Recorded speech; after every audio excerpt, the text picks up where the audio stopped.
The gag being there would be like janitorial staff, and it would be at night, and it would be like, some kind of CSI kind of thing where there's like some mess in the office and they're trying to piece it together, and then the events of the day are sort of playing up and they're trying to figure out what it is, so they're even cleaning up, and just something like that. And then you see Diab doing whatever throughout the course of the day, or the one that I actually like more than that is like a black ops squad within Dot Boom. So if they had like the accounting department, when someone goes overdue, like the soft-spoken accounts payable guy sends out like these sort of ninja death squad to steal the money back, and and it's secret, and boss is the only one who knows what that is going on, and then when someone finds out, they get killed. Yeah. So it just would introduce at the beginning of an episode like a puppet in a red shirt, and then just at the end, in the last scene, you're like, "What are you guys doing there?" And then he would die or something like that. They, which wouldn't really, certainly would be not relating to any web industry experience I've ever had. No, nothing at all. I don't. The show is fiction. It's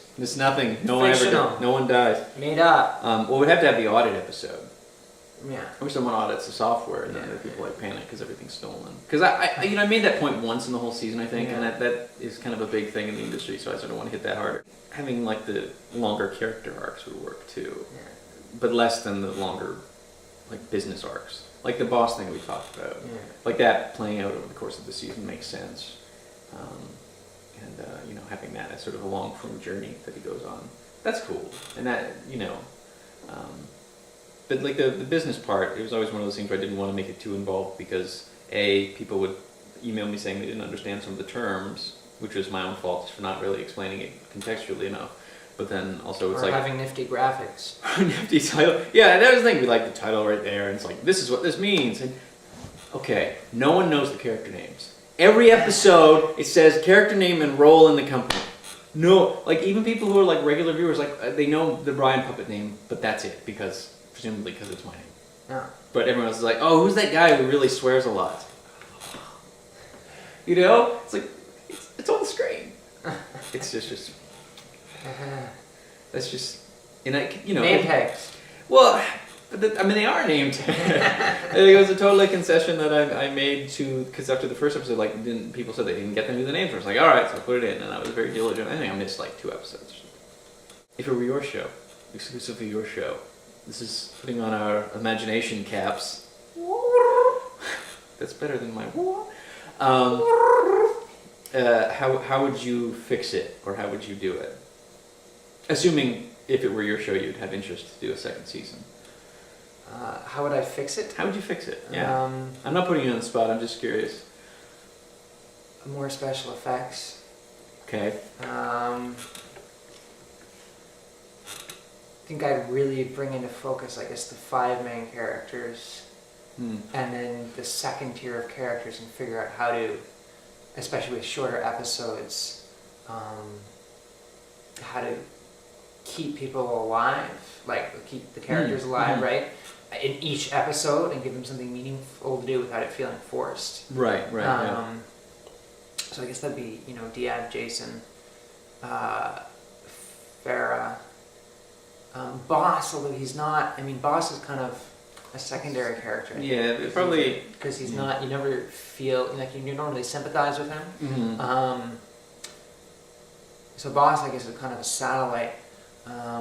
And Brian's gone now, so yeah, Brian's gone. it's a question of how do we really fill that hole of Brian. Which I think you've let Brian go, and I still think you should come back and do kind of Where's Wallowy, travel log, postcard things. One thought that could be work. That could work too. The other thought I had was that because Brian's left to write the book and to do his own stuff, if say the Colbert thing happens, Brian, it could be like in the context of him appearing on the Colbert Show or something like that. You know what I mean? And just have it sort of like he returns, but on the TV show within the thing, not comes to the office or something like that. But yeah, we'll have to make up a bunch of new characters. Yeah. Because a bunch died. Yeah. Some got fired. Some quit. The thing I tried to have for the first season was to have it be the kind of show where people. I speak of it like they could be in jeopardy as if it's some higher stakes than it being an office, but within the context of the show, in jeopardy, so that they could get fired or they could die or whatever like that. And I want to do more of that. Like I want to, if this the joke I made about like the red shirt getting killed a minute ago. If it made more sense if that story happens, and it makes more sense to have an established character get killed. You know, I'm cool with that. You know, that kind of, you know, I don't want to have to be like, because that's one of the strengths of this, like, animation, is you can kill the characters, but still have the performer come back and do another role. So it's not like you're not having to worry. Not that there are any contracts being signed in the show, by the way, but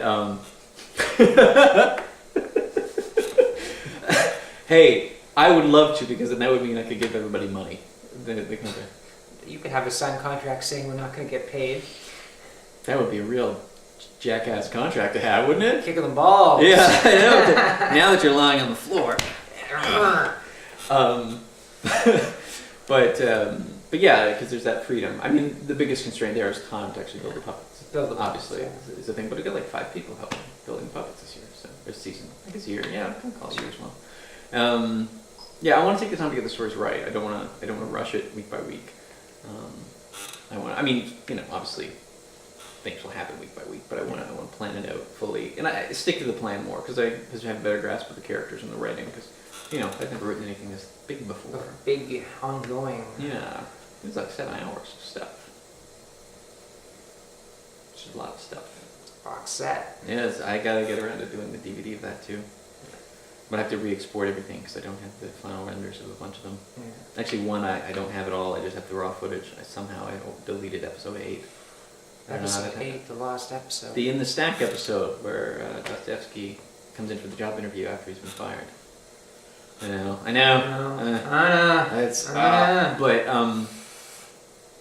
But yeah. I liked the second season a little better than the first season. Which, that's an interesting answer. You like the non-existent thing better than the exist. You like the potential? Well, I mean, there's potential. They don't know we haven't filmed it yet. That's well. No, you probably do. Yeah, well, because this is all supposed to be about the attempts to make this as well as the other stuff at the same time, so it's behind the scenes thing. Yeah. So it's odd because I remember it from inside. So when you ask me what the worst part of season 1 was, I'd say the elevator. Yeah. I know. Look, I'm sorry about the elevator. No. I built the sets. I didn't know how tight they were. You were in there too. Yeah. We were all in the elevator. Then when I took off the front bar, that made it much more comfortable because you could sit and didn't have to we had to do some weird scooting thing. Lift your legs. Thought I was going to catch you there. No. But the elevator is obviously, that's fine. But this time it'll be with we'll be able to actually stand in front of everything, so there won't be that enclosure. No, there'll be all kinds of improvements. Yeah, moving camera shots. Hopefully, have a couple people, 1 or 2 people agreeing to be camera operators. So we actually have moving stuff. Assuming everyone actually, doesn't change their mind or get busy or something. Because there's a problem with doing it for free. Is if something comes up, I can't. I demand my money's. Oh, right. I can't. Yeah. Here's $1, and I demand my money's worth. There's some donuts. Yeah. Get to work, slaves. Yeah. The characters thing is interesting about the number of characters. I always like the fact, one of the thoughts that I had initially on the show, just in the whole, was that there's enough characters you can sort of skip back and forth. Yeah. So, because it's a large enough ensemble that's well, today, because this is one thing I hate about, I always reference Friends as this anti-show. Which, you're aware of, but just in the way that that kind of show where you have, the main characters, and they're the marquee characters, and they, need to be in every episode pretty well the same amount, otherwise, people get all panicky. Yeah. But as opposed to, The Sopranos or The Wire, or shows like that, where I only reference dramas as my good shows, but, Seinfeld even falls prey to that, really, because you very rarely have episodes without at least all of them. Not to say Seinfeld sucks, because it's a very good show. But so you have say Farrah comes in and he can have a couple episodes in a row where he plays a big part, but then later on you don't see him for a few days or a few episodes, which has its negatives, but it also I like because it should make it feel big. Because there's supposed to be 40 people in the office. That's the sort of concept, which we might be able to see more of in season 2 with the sets, just with the layout and stuff.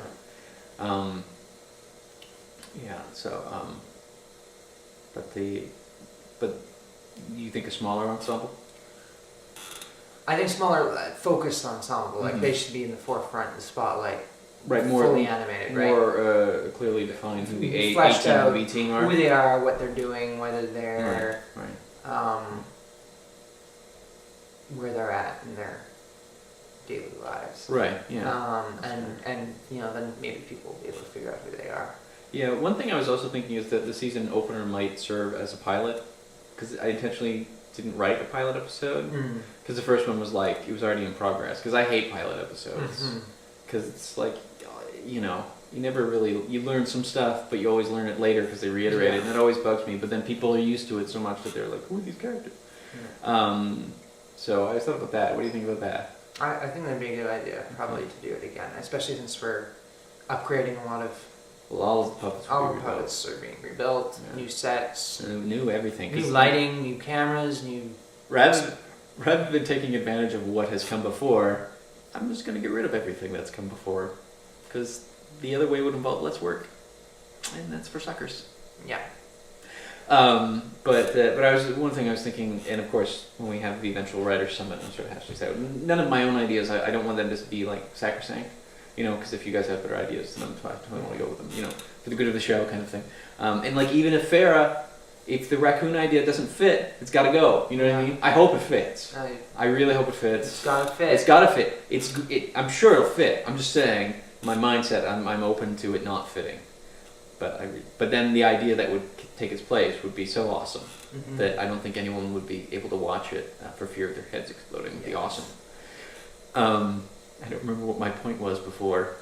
I lost my point. The pilot is because since Brian's left, it makes sense for his role to be replaced, and that character could come in and serve as that traditional pilot character with the lead opening to the world. So it'd be, season 2 could open on his first day, and he could do some narration and stuff. Because I'm open to narration, I don't want to do too much, but bits and pieces and stuff. This character, whoever they are, he or she, he'd be new to the industry. Yeah, well, new to the industry, new to the company, new to the show, and so probably needs to be fleshed out the most. Yeah, and then also that would be the nice opening to explain what the world is and what the thing is and stuff like that. Which I don't like that as a crutch, but I mean because I guess. Well, no, I think that's great because you're coming in with kind of a freshness and naivety, something that people who may not have seen the show. That's true, and it would offer that would see what they're going to get from season 2. Will get and dramatically open some places. That's right, and then you quickly break down his naivety.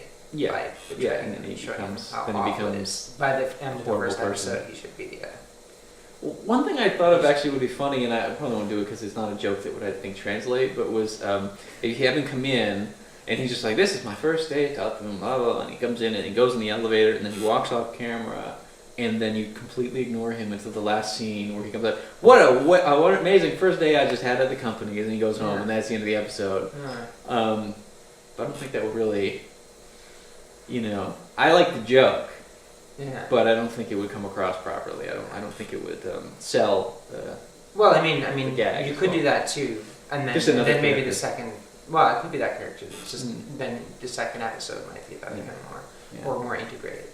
I mean, then because you could just reiterate how miserable everyone is still in the middle of that episode, and have this new character is going to be happy. For as long as they possibly can. That's true. I also was thinking, which might be more interesting rather than breaking. Yeah, well, there already is kind of a needlessly happy character. So. Well, but Brian had that kind of. Yeah, that's true. I mean, but we might not want another Brian. I was thinking of Sarah though, just specifically in terms of. Sarah's vacuously happy. Yeah, exactly. But so if he's like actually someone who actually it's one of the things in working in the industry is the kids coming out of school where they are sort of a little less jaded about it, and then you sort of, and even though it's like you're talking about 3 years or 4 years rather than decades of some like established industry or something, it's just like the new generation, which is like every year or something, it's just kind of like, oh, this is great, I have to work late today, but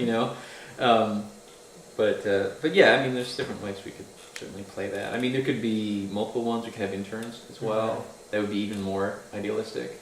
I mean, that could be like halfway through the season, the interns could come and he could be then in a position to be an asshole to them and just make them cry.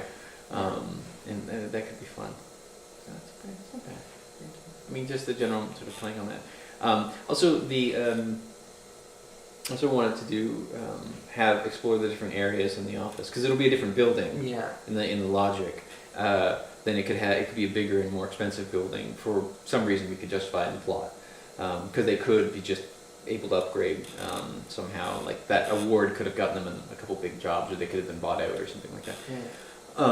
And I just want to have like weird environments in the studio, or in the office. Like I thought it would be neat if they had like a rooftop patio just for the visual distinction. Yeah.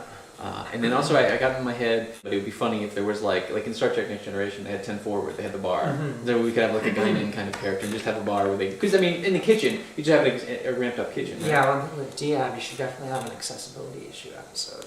Yeah, Because he's in a wheelchair now, and there's no way that building has accessibility. Well, so we he has don't to know. find- We don't know yet what he is because he's just unconscious, right? Well, he's unconscious, but You get like 15 guest stars. That's going to require some juggling. yeah. There's another thing too, which I've told you, is that I want to have like the shorter, like the 3 to 5 minute, like the half-length versions for people to just easily get onto. So the episodes will have to break in half basically, or break into pieces. Yeah. That form. But the guest stars will be. Some will be. We'll have to figure out who makes sense to be as themselves, and who Yeah. makes sense to be, just a character. Like say Frank, he's gonna be in like 4 episodes. We'll have to figure that out. Yeah. And like Cory Doctorow's got to be in it the first time, or the first episode, So, right. to help. Probably also the last. Just figure out a way for him to be in the bookend it. But that's another thing. The dig effect, I like that episode a lot. That's probably number 4 for my favorite. But I feel it kind of got away from Da Boom in a lot of ways because it was like the guest episode. Which, I don't know. What did you feel about that? Wait, hold on. It's all right. Okay, yeah, we see that. I mean, on the tape. I'm just making sure I hit that. That was the with the fighting. Yeah, with the. Yeah, the I like the fighting. arena. Yeah, they're I like really the nice. I like the because we had these characters that made sense to Yeah. to narrate that classic arena battle. I actually tried to make that music just myself because I was just, as I was like thinking of it, I would just keep like da, da, da, da, doo, doo, it was just and then I actually recorded that and I recorded myself doing it like 3 or 4 times to make a chorus. God, it sounded awful. It was just horrible. In my head, it sounded great. I was like, this is gonna be great. If you had a concept there, you probably could have followed it. It would have been fine. No, it was not melodic enough. Not melodic. It was just because I couldn't find. Whereas so much of this show is melodic. Well, I couldn't. I tried to find like like a cover of it. Yeah. But I couldn't find a cover of it. There was only the one version, and it was the Star Trek. It was the original Star Trek one. I simply couldn't find another one. I'm sure it exists. I just couldn't find it. But I didn't want to risk, the ire of Paramount. But, so what do you think of the 15 plus guest stars? I think that's awesome. I mean, in terms of the writing, though. Daunting. Daunting for Now, sure. about half of them will probably be taken care of in the video blogger episode, Yeah. where I have like a bunch of people, like Justina Zarek and Sarah Atwood and a bunch of other people who are video bloggers who come in, and then they have like a central thing. Actually, it's when I want to have that's where I want to have the product in. So it'll be like then the little vloggers, little like triple looking things. So we'll just follow them around and multiply through the course of the episode. They're Nice. really simple to build, kind of like like puffball kind of thing. And then at the end, as the credits roll, it's like go to the site and buy your own.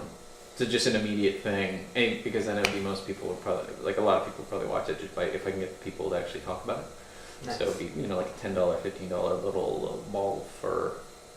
Because those people will pay for something that looks like or that represents them. They're suckers. I might cut that part out.